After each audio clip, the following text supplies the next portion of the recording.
when I started work, it wasn't envisaged that girls would have the kind of career that I've had.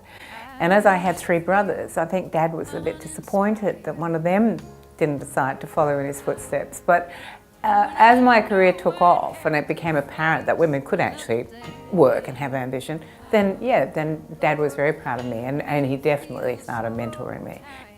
Before I got to the Women's Weekly, there was a magazine called Cleo, and that began in 1972.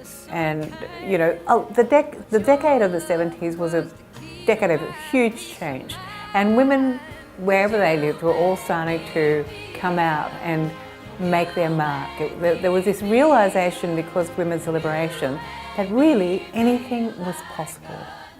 And so Carole King decided she could have a go. You know, I decided I could have a go. I wasn't the only one. You know, there were lots and lots of women who suddenly thought, oh, I'd like to do that. I'd like to contribute a bit more. I have ambition. I really want to get to the top. And so Cleo was a great stepping stone, and something I enjoyed enormously, but always my end goal was to get to the Australian Women's Weekly. Back in the late 60s, early 70s, pregnancy was looked on as some kind of illness. And I think they were really worried that I was going to be ill. But I wasn't ill, I was just having a baby.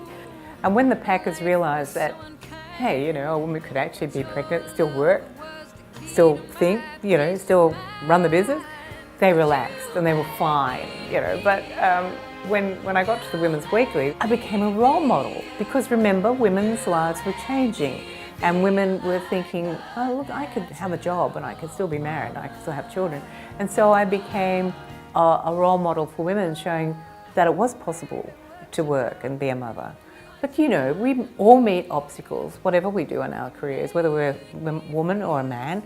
And I just look and I think, there has to be a way around that obstacle. I'll just have to find the way.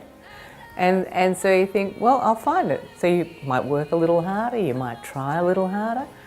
But if you really apply yourself and do what you do best, then I think you can win the respect of people who work for you, which I think is what I did.